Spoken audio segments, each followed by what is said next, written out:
உயிர்த்தெழுந்த இயேசு கிறிஸ்துவின் வல்லமை ஊழியங்கள் வழங்கும் வசனப் பெட்டகம். இயேசுவே கர்த்தர். இயேசுவையே தேவன் ஆண்டவரும் கிறிஸ்துவுமாக்கினார். இயேசுவே ராஜாதி ராஜா, கர்த்தாதி கர்த்தா. கிறிஸ்துவே மரித்தோர் மேலும் ஜீவனுள்ளோர் மேலும் ஆண்டவர்.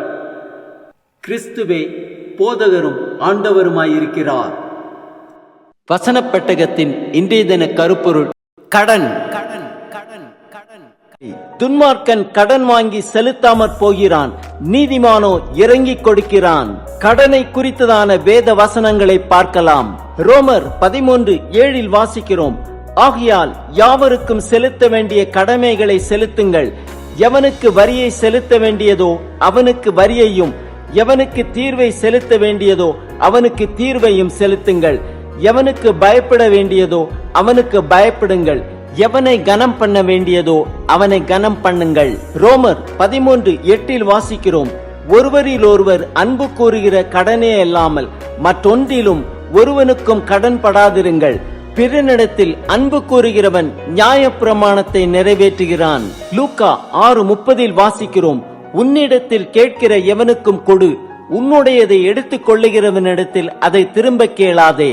லூக்கா 14:28, 29, 30 வாசிக்கிறோம், உங்களில் ஒருவன் ஒரு கோபுரத்தை கட்ட மனதாயிருந்து அஸ்திபாரம் போட்ட பின் முடிக்க திராணி இல்லாமல் போனால் பார்க்கிறவர்கள் எல்லாரும் இந்த மனுஷன் கட்டத் தொடங்கி முடிக்க திராணி இல்லாமல் போனான் என்று சொல்லி தன்னை பரியாசம் பண்ணாதபடிக்கு அதை கட்டி தீர்க்கிறதற்கு தனக்கு நிர்வாகம் உண்டோ இல்லையோ என்று முன்பு அவன் உட்கார்ந்து செல்லும் செலவை கணக்கு பாராதிருப்பானோ.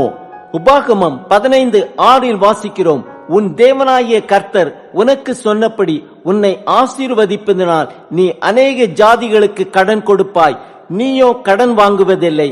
நீ அநேக ஜாதிகளை ஆளுவாய், உன்னையோ அவர்கள் ஆளுவதில்லை.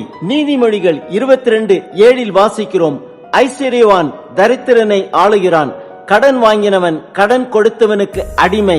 மத்தேயு 6:12 வாசிக்கிறோம், எங்கள் கடனாளிகளுக்கு நாங்கள் மன்னிக்கிறது போல எங்கள் கடன்களை எங்களுக்கு மன்னியும். நீதிமொழிகள் 13:11 வாசிக்கிறோம், வஞ்சனையாய் தேடின பொருள் குறைந்து போம், கைப்பாடாய் சேர்க்கிறவனோ விருத்தி அடைவான். நீதிமொழிகள் 3:27 வாசிக்கிறோம், நன்மை செய்யும்படி உனக்கு திராணி இருக்கும் போது அதை செய்யத்தக்கவர்களுக்கு செய்யாமல் இராதே. எபிரேயர் 13:5 வாசிக்கிறோம், நீங்கள் பண ஆசை இல்லாதவர்களாய் நடந்து உங்களுக்கு இருக்கிறவைகள் போதும் என்று எண்ணுங்கள், நான் உன்னை விட்டு விலகுவதும் இல்லை உன்னை கைவிடுவதும் இல்லை என்று அவர் சொல்லி இருக்கிறாரே.